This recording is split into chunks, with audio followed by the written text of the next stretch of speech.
Kumusta po kayo? Bago po ang lahat, first things first.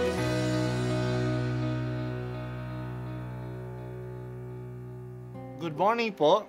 Sinisimulan po natin ngayon ang first things first. At dito po, tinatalakay natin sa unang bahagi ng umaga natin ay ang first readings na binabasa po sa banal na misa. Ito pong tinatalakay natin kasi madalas po marami na tayong alam tungkol sa gospel readings. Pero konti po ang nagsasalita sa first readings. Pero ang first readings, bahagi din po yan ng Biblia, ng banal na kasulatan. Kaya susubaybayan po natin ang mga first readings, basahin po natin at kuminsan kailangan ng basahin ng 2 o 3 beses bago maintindihan kasi hindi po tayo familiar sa mga istorya at sa mga kaisipan na tinatalakay dito.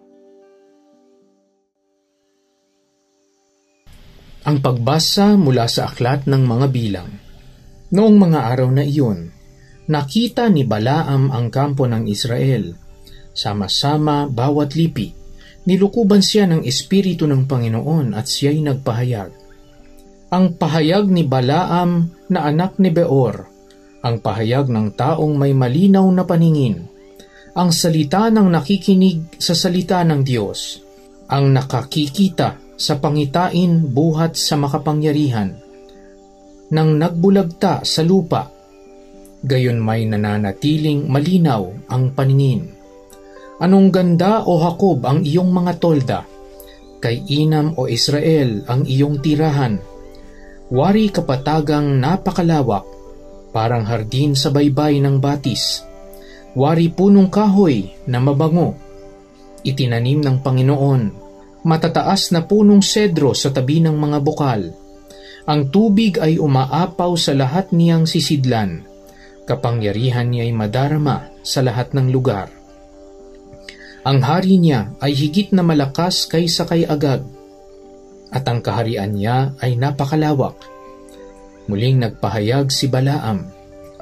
Ang orakulo ni Balaam na anak ni Beor, ang orakulo ng taong may malinaw na paningin, ang pahayag ko na nakikinig sa salita ng Diyos at nakababatid sa kalooban ng kataas-taasan, nakikita sa pangitain ng makapangyarihan. Maaaring mabual ako, gayon may malinaw ang aking paningin. Nakikita ko, ngunit hindi ngayon. Siya'y aking namamalas, ngunit hindi sa malapit. Isang tala ay sisikat mula sa lahi ni Hakob. Lilitaw ang isang hari mula sa lipi ni Israel. Ang salita ng Diyos. Salamat sa Diyos. Ngayon ang unang araw ng ating pagsisimbang gabi.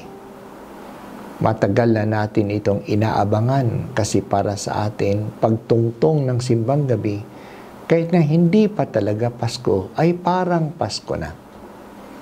Marami na ang pumupunta sa simbahan. Malapit na sa puso ng mga Pilipino ang simbang gabi. Kahit na nasa ng mga Pilipino sa buong mundo, nagsisikap silang magsimbang gabi.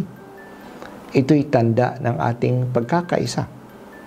Nagtitipon tayo at nararamdaman natin ang init ng ating pagiging Katoliko at pagiging Pilipino. Ang simbang gabi ay siyam na araw ng pagsisimba. Ito isang debosyon sa mahal na ina.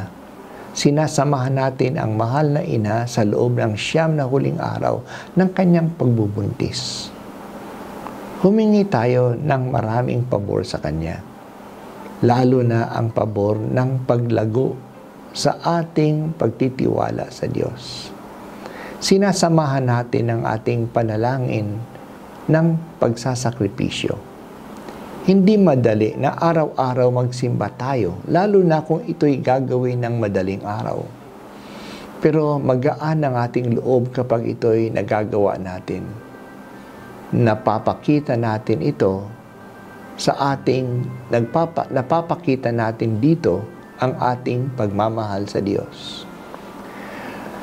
Ang sinulat ni Propeta Isaías ay ang ating inaasahan sa araw na ito. Sinabi ng Diyos, ang pagliligtas ko'y di na magluluwat.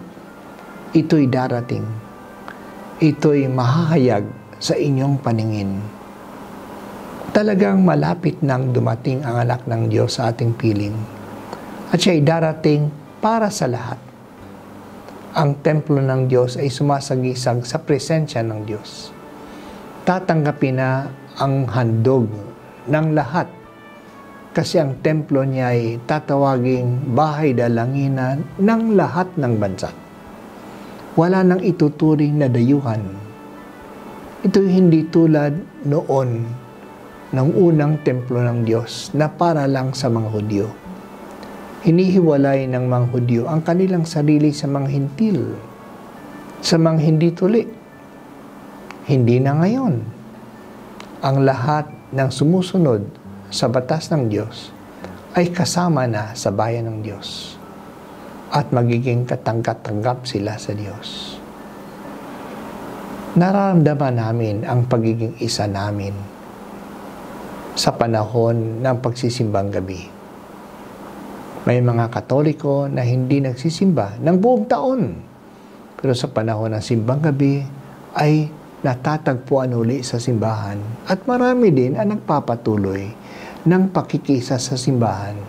Pagkatapos ng simbang gabi, babalik na uli sila sa simbahan. Sa ibang magbansa, kapag ang mga Pilipino ay nagsisimbang gabi, sinasamahan sila ng kanilang mga amo o kaibigan na hindi Pilipino. At sila ay nakikiisa din sa misa at sa salo-salo pagkatapos ng misa. Pinag-iisa tayo ng simbang gabi. Pag-alabin po natin sa ating puso ang pananabik ng pagkakaisa at ang pag-aantay sa kaligtasan sa araw na ito. Hingin natin sa Diyos na bigyan tayo ng katatagan na magawa ang buong pagsisimbang gabi ngayong taon. Pinupuri ka namin, Panginoon, sa biyaya ng kaligtasan mo para sa lahat ng mga tao. Tulungan mo kami maging bukas sa iyo at sa aming kapwa sa aming pagsisimbang gabi.